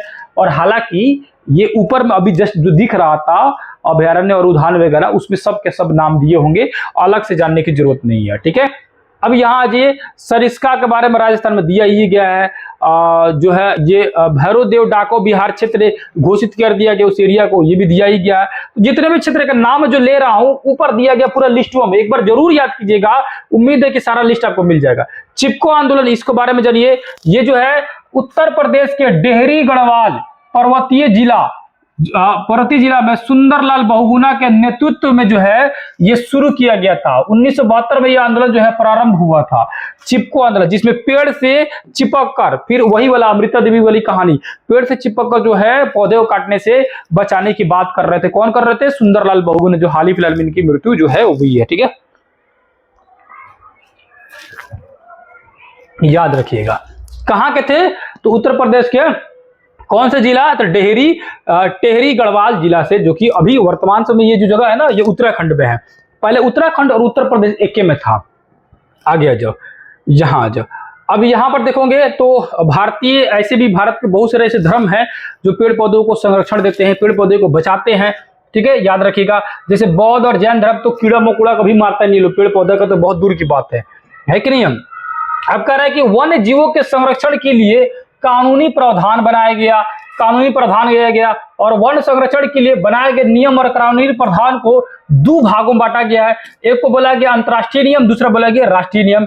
पूरी दुनिया में क्या क्या नियम बने? तो एक बार मीटिंग हुई, उस मीटिंग को बोला गया अफ्रीकी कन्वेंशन, 1968 में हुआ, और यही क्वेश्चन पूछा गया था आपके एग्जाम में। अफ्रीकी कन्वेंशन कब? 1968 में। वेटलैंड कन्वेंशन जो है ये भी हुआ, ये कब हुआ? 1972 में हुआ, याद रखिएगा। मतलब हुआ तो 1971 में, बाद में जो है इसका नियम बना, अधिनियम बना 1972 में, याद रखिएगा। भारत में कौन कौन से कानून है? तो धारा 21 में, धारा 21 के अंतर्गत जो है अनुच्छेद 47, 48 और 51 का ए, ये जो है जो जीव जंतु और प्राणियों की संरक्षण की बात करती है।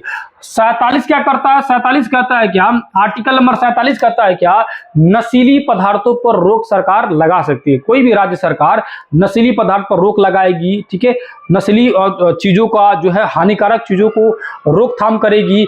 आर्टिकल नंबर 47, इसी आर्टिकल के तहत तो हमारे बिहार में नीतीश कुमार जी जो है क्या लगाए थे? शराबबंदी लगाए थे, शराबबंदी लगा दिए। आर्टिकल नंबर 48 कहता है कि भाई साहब जितने भी दूध देने वाले जीव जंतु है उसको जो है सरकार क्या करेगी? उसकी रक्षा करेगी, उसका प्रोटेक्शन करेगी, लोगों को प्रलोभन देगी, लोगों को सब्सिडी देगी। ठीक है, कि भाई साहब दुधारू जीव जैसे गाय बकरी, दूध देने वाले जीव जंतु को उसका पालन पोषण कैसे करे, उसको बचाए। 51 के ये आर्टिकल क्या कहता है? पेड़ पौधे को संरक्षण दे, जितने भी प्राकृतिक चीजें उसको बचाया जाए, शांति बनाए रखा जाए, ये सभी चीजों पर बात करेगा। ये सारे के सारे आर्टिकल जो है इस तरह का। पॉलिटिकल साइंस में हालांकि जो पॉलिटिकल साइंस का जो सर है वो बहुत डिटेल में आप लोग इसके बारे में समझाएंगे, पढ़ाएंगे। अब बहुत जल्द भी आप लोग को उनका भी वीडियो आप लोग को देख भी रहे होंगे। 6ठी क्लास पढ़ा दिए है, उसके बाद 10th क्लास का वीडियो बहुत जल्द ही आप लोग को देखने के लिए मिलेगा सर का जी, बहुत बेहतरीन तरीके से पढ़ाएंगे। भारतीय वन्य जीव बोर्ड यानी इंडियन वाइल्ड लाइफ बोर्ड, इसकी स्थापना 1952 यानी कि 1952 में किया गया था। भारतीय वन्य जीव बोर्ड की स्थापना 1952 में किया गया था, याद रखिएगा। वन्य जीव सुरक्षा एक्ट 1972 में लाया गया था, और इस एक्ट को संशोधन करके 1991 में फिर एक और एक्ट लाया गया था। ठीक है, याद रखिएगा। कह रहा है कि अब यहाँ पर पेड़ पौधे को फ्लोरा और जंतु को फ्यूमा कहा जाता है, बस इतना वर्ड याद रखिएगा। आगे जी, यहां पे कह रहा है कि भाई साहब कि हम मोटे तौर पर 8 वनस्पति क्षेत्र में बांट सकते हैं। किसको भैया? जो वनस्पति क्षेत्र है उसको 8 भागों में बांट सकते हैं भारत के। पश्चिमी हिमालयन वनस्पति क्षेत्र, जो कि पश्चिमी हिमालयन वनस्पति क्षेत्र, हिमालय साइड का पश्चिमी वाला एरिया हिमालयन क्षेत्र, जहां अधिक ऊंचाई पर वनों को अल्पाइन वन भी कहा जाता है। हिमालय पर जितना ऊंचाई पर वन जाते हैं ना उसको अल्पाइन वन कहा जाता है। कितना ऊंचाई? 4750 मीटर, यानी लगभग जो है 4 किलोमीटर 4.5 किलोमीटर वाले क्षेत्र में जो है जो वन पाया जाता है उसको अल्पाइन वन कहा जाता है। हालांकि एक जगह एनसीईआरटी में दिया गया था 3600 मीटर भी दिया गया था। तो याद रखिएगा, मान के चलिए 3 से 4 किलोमीटर से ऊपर जाइएगा तो जो वन पाया जाएगा उसको अल्पाइन वन कहा जाएगा। कहां पर? पहाड़ी क्षेत्रों में, याद रखिएगा। दूसरा, पूर्वी हिमालयन क्षेत्र बांटा गया है, असम वाला क्षेत्र में बांटा गया है, सिंधु मैदानी क्षेत्र बांटा गया। ये सब के सब नाम जो है ना, अगर मैप दिमाग में रहता है ना तो फटाफट याद हो जाता, फटाफट आपको याद होता। सिंधु मैदानी भाग में बबूल, नागफनी और खेजड़ी नामक जो है पौधे पाया जाता है, जो कि राजस्थान वाला एरिया में पाया जाता है। गंगा के मैदानी वनस्पति क्षेत्र, दक्षिण का पठारी वनस्पति क्षेत्र, मालाबार तट। मालाबार तट भी लीजिए बता देता है, मालाबार तट कहाँ भैया? तो ये है मालाबार तट, अभी बताया हूँ। ये है केरल का मालाबार तट, ये वाला कोरोमंडल तट, ये कोरोमंडल और ये मालाबार तट। ठीक है, ये एरिया है। अंडमान वाला क्षेत्र हो गया, ठीक है। कह रहा है कि भारत में जो है 47,000 पेड़ पौधे पाए जाते हैं उतनी प्रजाति के, जिसमें से 15,000 प्रजाति अपने पर्सनल अपना भारत का मूल जो है पेड़ पौधा है, जो शुरू में ही बताया आप लोग को। अगला जी, यहां कुछ पेड़ पौधे का दिया गया है कि कौन सी प्रजाति, किस कैटेगरी की प्रजाति के पौधे कितने हैं। जैसे कि प्रोटेस्टा का कितना है, इतना है। ऑर्थोपोडा का ये है। मोलास्का का ये है। अकेसेरोकू जो है इतना है। लो मछलियां इतना है। उभयचर जो पानी और जमीन दोनों पर रहेगा। सरीसृप पक्षी 1232 गो है। स्तन पाई जो है 390 गो। इसमें जो टिक लगाया हूं उसको जरूर याद कीजिएगा, जो भी टिक लगाया हूं जरूर याद, पूरा जरूर याद कर लीजिएगा। इस पूरे डाटा को पढ़ लीजिएगा, एग्जाम में एक ना एक क्वेश्चन 110% फंसेगा, ना फंसेगा सवाल नहीं है, याद रखिएगा 100% फंसेगा आप लोगों को। जैव विविधता का उपयोगिता ज्ञान पूर्व आप जान ले कि जैव विविधता क्या है। भैया जैव विविधता मतलब होता है कि बायोडाइवर्सिटी, यानी कि विभिन्न प्रकार के पेड़ पौधे जीव जंतु जो है एक साथ रहते हैं, उसी को बोला जाता है बायोडाइवर्सिटी। ठीक है, उसे क्या बोलेगा, बायोडाइवर्सिटी बोलेंगे, याद रखिएगा। यहाँ कह रहा है कि चरक के बारे में दिया गया है। अब भैया यहाँ पर चरक एक जो है ये क्या थे, याद रखिएगा आयुर्वेद का जनक भी कहा जाता है चरक को। चरक जो है कनिष्क के दरबार में बहुत बड़े डॉक्टर थे, चिकित्सक थे। ठीक है, पेड़ पौधे जीव जंतु के बारे में भी इनको बहुत ज्यादा नॉलेज था। चरक क्या थे, एक तरह समझिए तो डॉक्टर थे। ठीक है, इनको आयुर्वेद का जनक भी माना जाता है। याद रखिएगा कनिष्क के दरबार में थे। कौन सा, कनिष्क, कुषाण शासक कनिष्क के दरबार में थे, याद रखिएगा। ये कहते थे कि भारत में 200 प्रकार के पशु हैं और 340 प्रकार के पेड़ पौधे हैं। मतलब जितना उनको पता था उतना बताए थे, है कि नहीं। फिर बाद में एक स्वीडन के वैज्ञानिक भी जिनका नाम था कैरोल्स लिन्नायस, ये कहा कि भाई साहब 6000 लगभग यानी 5900 प्रकार के पेड़ पौधे हैं और 4200 प्रकार के पशु है, याद रखिएगा। ये सब लोग बताते हैं। बाद में मालूम चला कि अब तक जो है 17 लाख प्रजाति का नामकरण किया जा चुका है और 10 लाख से अधिक पशु जो है, 7 लाख पेड़ पौधे हैं, जिसमें 10 लाख पशु और 7 लाख पेड़ पौधे, यानी 17 लाख पेड़ पौधे जीव जंतुओं का नामकरण किया जा चुका है। 50 लाख से अधिक जो है विश्व भर में देखा जाएगा तो अभी भी मिल जाएगा। मतलब दुनिया भर के है जीव जंतु पेड़ पौधे, उतना जानने की जरूरत आपको नहीं है। यहाँ कह रहे कि विश्व में 1 लाख कीट पतंग की जातियों में 60,000 जातियां भारत में, यानी 1 लाख प्रकार के कीड़ा मकोड़ा पूरी दुनिया पाए जाते हैं, जिसमें से 60,000 भारत में है। 4100 मछलियां जो है और उसमें से 1693 जो है प्रजाति भारत में पाई जाती है। और भी बाकी डाटा दिया गया है, जैसे पक्षी का दिया गया है 10% पक्षी है, 1200 अभी ऊपर में देखिए कि पक्षी है भारत में, और 10वां नंबर पर भारत है, 1 नंबर पर पूरा रूस है। वन और जीव जंतुओं के मामले में आप सभी को शुरू में ही दिखाए थे। आगे आ जाइए, यहाँ समझिए। इसमें कह रहा है क्या आप जानते हैं कि जो भूमंडल पर आदिवास करने वाली प्रजातियों की सही से पता नहीं किया जा सकता है। मतलब कि कितना जीव जंतु है आपको मालूम होगा, नहीं मालूम होगा। विश्व में सबसे अधिक कीड़े मकोड़े हम अति सूक्ष्म परजीवों की है, जिसे हम खुली आंखों से देख भी नहीं सकते। यानी इतना छोटा छोटा जीव जंतु है जिसको हम लोग को तो पता नहीं होगा, अपना आंख से देख ही नहीं पाते, है कि नहीं है। यहाँ जी विश्व में 25 हॉट स्पॉट वाला एरिया है जहां पर अजीब जात के जीव जंतु पाए जाते हैं, जो कहीं भी नहीं पाया जाता है। ठीक है, भारत में भी कुछ ऐसी जगह है। कह रहा है कि हमारे यहाँ बड़ी संख्या में घरेलू प्रजाति है। सबसे अच्छी किस्म के चावल भी पाए जाते हैं। 50,000 से 60,000 किस्म के भारत में जो है पाए जाते हैं, याद रखिएगा। पेड़ पौधे जीव जंतु और चावलों के प्रकार, याद रखिएगा। ठीक है, यहाँ कुछ डाटा दिए गए, इस डाटा को भी देख लेंगे। जैव मंडल के बारे में दिया गया, जैव मंडल 14 को है, हालांकि अभी 18 हो चुका है। ये सभी के सभी डाटा जो बता रहा हूँ ये ऊपर पढ़ चुके हैं, इसीलिए थोड़ा सा इसको आगे बढ़ते हैं लोग। ये जैव मंडल का नाम दिया गया है, याद रखिएगा। इन सभी जैव मंडल को आप लोग याद कर लीजिएगा, बढ़िया से रट लीजिएगा लोग। ठीक है, रट लीजिएगा। 14 को 14 जैव मंडल, यानी अब तो 18 हो गया, 4 और है, उसको भी आप लोग कम से कम ये जरूर याद कर लीजिए। नीलगिरी, नंदा देवी, नौकरेक, यही क्वेश्चन पूछा हुआ था आप लोग का। निम्न में से कौन सा जैव मंडल है, ये तीनों नाम लगातार भी दिया गया था। ठीक है, सब याद कर लीजिएगा। आगे आ जाइए, यहां आ जाइए।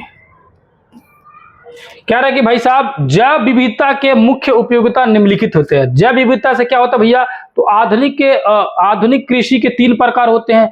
नवीन फसल होगा, अच्छे किस्म के फसल होंगे, बढ़िया वहां पर क्या बोलते हैं उसको, कीड़ा को मारने के लिए दवाई का यूज होगा। दवाई हालांकि कम यूज होगा, जैविक दवाइयों का यूज होगा, जिससे पेड़ पौधे बचेंगे, बेहतर तरीके से होगा। ठीक है, कहाँ गया भाई साहब, यहाँ जी। कह रहा है कि कुछ ऐसे भी दवा है, कुछ ऐसे भी पेड़ पौधे जिसका उपयोग दवा के रूप में किया जाता है, जैसे मॉर्फिन का उपयोग दर्द के लिए और दर्द को मिटाने के लिए किया जाता है, ठीक है। उसके बाद पावा और फेनिफेरम का प्राप्त किया जाता है, जिससे क्यूनाइन जो पौधा है उससे जो है क्या होता है, मलेरिया को उपयोग किया जाता है। चिंचोना लेडजेनेरियाना से प्राप्त किया जाता है क्या, ये क्यूनाइन। एक टेक्सोल होता है, टेक्सोल जो होता है टेक्सोल, ये कैंसर के लिए उपयोग होता है, जो कि हिमालयन यौ से प्राप्त होता है। ये सारी चीजें आप लोग को पता है, आप लोग को, ठीक है, याद रखिएगा। आगे आ जाइए, यहाँ जी, अब यहाँ पर आगे आएंगे तो यहाँ पर आएंगे, यहाँ ये एक वर्ड दिया गया आरोग्य पाचा। ये क्या है, मैं कहानी सुना देता आप लोग को। केरल में कुछ टीम गया था घूमने के लिए पहाड़ी क्षेत्रों में, आदिवासी इलाकों में। तो वहाँ कुछ आदिवासी लोग थे, उन्होंने जब टीम के साथ जब घूम रहे थे तो टीम जो है ना पहाड़ पर चढ़ते चढ़ते थक जा रहा था, और जो वहाँ का लोकल लोग थे वो थक ही नहीं रहे थे, आराम से जा रहे थे, घूम रहे थे, कितनों ऊपर चढ़ जा रहे थे। तो वैज्ञानिक को शुरू में लगा कि ये लोग यहाँ रेगुलर आते जाते होंगे, इसीलिए उनको थकान महसूस नहीं हो रही है। लेकिन वो देख रहे थे क्या, बीच बीच में किसी काढ़ा यानी किसी लिक्विड को पी रहे थे। वैज्ञानिक पूछा ये क्या है, ये क्या है, तो उन्होंने कहा कि आप भी पी लीजिए, आप भी पी लीजिए, ठीक है। तो ऐसे काढ़ा उठाए, वो भी ऐसे पी लिए। पीने के बाद थोड़ी देर के बाद उनको ऊर्जा आ गई, एनर्जी आ गई, मेरी तरह, ठीक है, एनर्जी आ गई, और आसानी से वो भी चढ़ने लगे। तो उन्होंने पूछा ये क्या है भाई साहब। बाद में मालूम चला कि कुछ ऐसे उसमें जड़ी बूटियों का यूज किया गया था जो कि हमारे तनाव को, टेंशन को हमारे दूर करके हमें रिलैक्स फील कराता था। उसको नाम रखा गया आरोग्य पाचा। क्या रखा गया, आरोग्य पाचा, और उससे बहुत सारे औषधियों बनाए गए। उस औषधि का नाम रखा गया जीवानी, जीवानी नाम रखेगा, यानी जीवन आपको दे रहा है, ठीक है, याद रखिएगा। और वहां के लोकल एक बड़ी कंपनी आई, कंपनी आके उस औषधि के बारे में पूछी, वहां के आदिवासी लोगों को प्रलोभन दी, या समझे तो वहां पर उन लोगों को आधिकारिक रूप से ले ली। यहाँ पर कुछ रुपए का पंजीकरण शुल्क लगा, और रॉयल्टी भी 2% क्या दिया गया, रॉयल्टी भी दिया गया। रॉयल्टी मतलब होता है कि उतना उसको टैक्स मिलेगा या उतना उसकी इक्विटी रहेगी, रॉयल्टी रहेगी, ठीक है, याद रखिए। वो सब बिजनेस की बात है, बस इतना समझिए। आरोग्य पाचा के बारे में जान गए, जो केरल के आदिवासी क्षेत्रों से प्राप्त हुआ, जिसे एक ऐसी प्रकार की जड़ी बूटी थी जिससे हमें ऊर्जा प्राप्त हो रही थी, एनर्जी मिल रही थी, ठीक है। अब आते हैं क्वेश्चन आंसर करते हैं। 2001 में कितना वन था, तो 19.27 था, याद रखिएगा।